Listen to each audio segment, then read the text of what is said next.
It's time for Media Meltdowns, and Zohran Mamdani has appeared on The View, which was a total love fest. Whoopi Goldberg gushes over the New York City mayor, which we'll play for you in a moment. But here is Zohran Mamdani doubling down on his calls to abolish ICE. I want to know where you come down on abolishing ICE and if you believe that ICE has any legitimate law enforcement role. You know, I am in support of abolishing ICE, and I'll tell you why. Because what we see is an entity that has no interest in fulfilling its stated reason to exist. Yeah, it's federal law enforcement, and he also doesn't offer an alternative agency to enforce US immigration laws. Now, he was asked about some of the controversial appointments that he's made and some of the past statements from those people. One of them, for example, saying that home ownership was a weapon of white supremacy, and another person called to elect more communists. Here's Zohran Mamdani's response. Some of your appointees have come under fire for past social media posts. This often happens when new administrations come in. Your new chief equity officer made several now deleted comments disparaging liberal white women. Your tenant advocate tweeted that home ownership was a weapon of white supremacy and called to elect more communists, among other posts.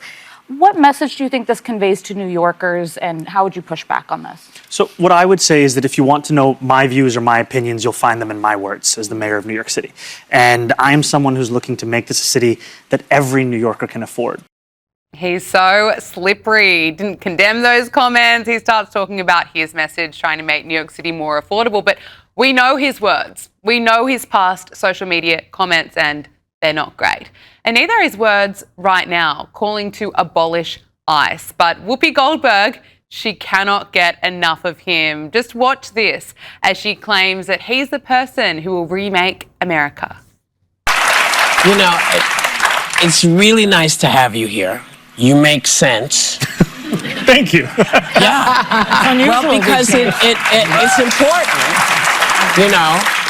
And you know, Joy has given you marching orders, and that's very important. Mm-hmm. But I just want to say, listen, if you can do what you say you can do, you will not only remake the city, but you may help remake the nation.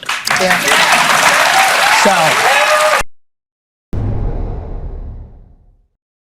Joining us now is CJ Pearson, RNC Youth Advisory Council co-chair. CJ, it is great to see you again for your favourite segment, Media Meltdowns. Here I am making you watch The View and Zohran Mamdani. So I'm not sure which one's more painful. Can I get your take?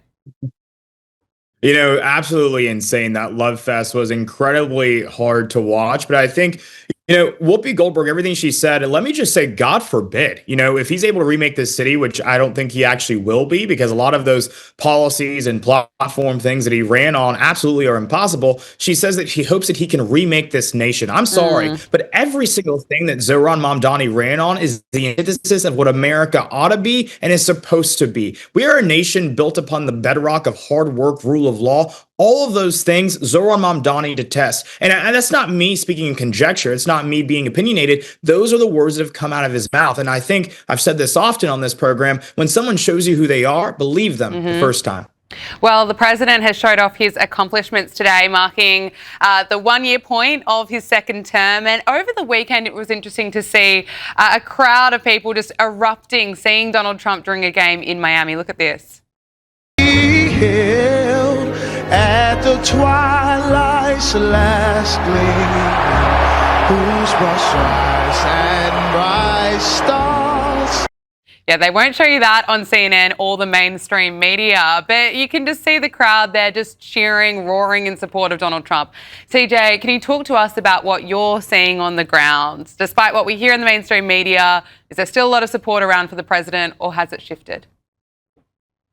You know, there definitely is a lot of support for President Trump here in this country because of his promises kept and the promises that he's delivered on every single day of this administration. It's been an incredible 365 days of his presidency with many, many more to come. You know, and the contrast there, I think, is also important to note. Joe Biden went to the sporting events, what happened? They would say F Joe Biden. And it was so embarrassing that they tried to gaslight the American people or all of the world into believing that they were saying, let's go Brandon. You know, it's completely night and day between this president and that president. And it's well deserved. This is a president, again, as I said, delivering for the American people every single day. The American people know it. And that's why they give him a hero's welcome everywhere that he goes.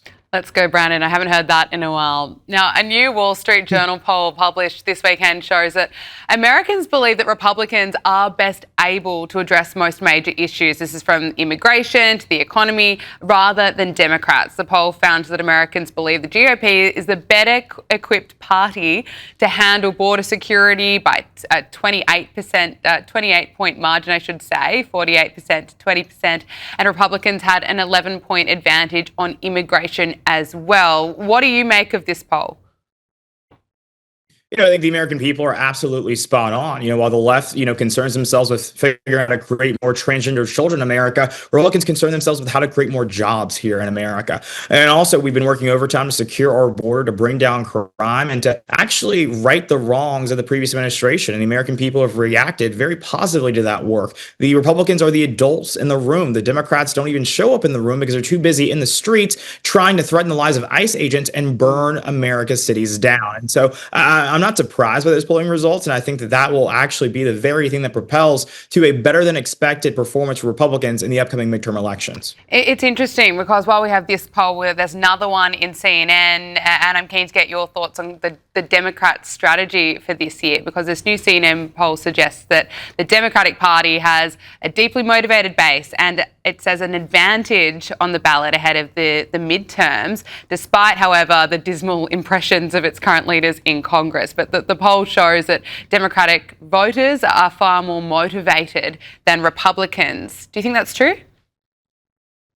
You know, I think it's a wake-up call to Republicans. We can't rest on our laurels and just sit here and hope and expect that Republicans are going to keep the majority in Congress and do all that we can to expand a majority in the Senate. We have to do the work. We have to treat this midterm election just as if it's a presidential election, because President Trump may not be on the ballot himself, but his policies certainly are. If we lose this majority, he will be impeached. They will come at this presidency with everything that they've got, using the broad powers of Congress to do so. So we cannot let that happen. I understand, we're fresh off a win. We feel great. We are in the new golden era, but that will very quickly erode if we're not vigilant. So I hope it's a wake-up call, if anything. Even if you don't buy the numbers, use it as a wake-up call.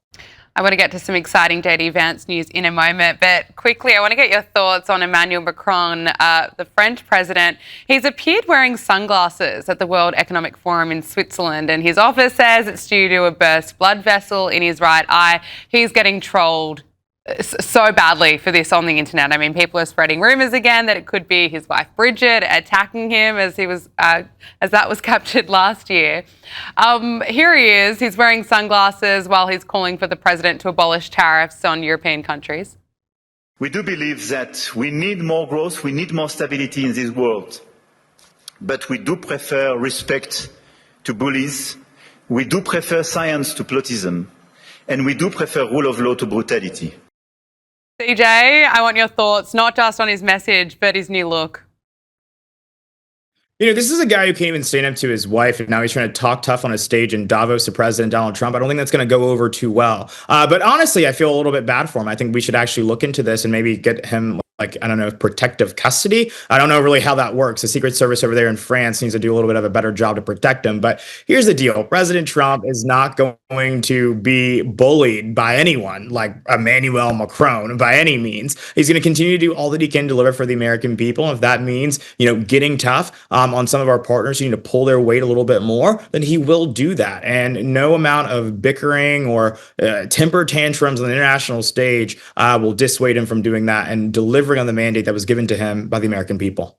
Now, before I let you go, Vice President JD Vance and Second Lady Usha Vance have announced that they are expecting their fourth child. The couple said that the baby is a boy, and the Vances shared a statement on social media saying that Usha and the baby are doing well, and we are all looking forward to welcoming him in late July. Very exciting news, CJ.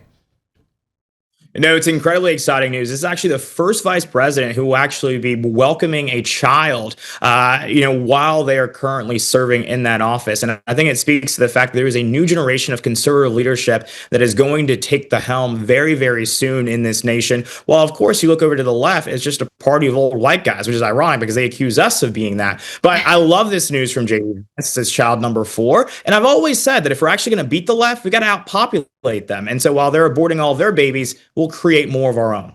CJ Pearson, RNC Youth Advisory Council co-chair, thank you so much for joining us once again. It's always great to speak with you. Good to see you, my friend.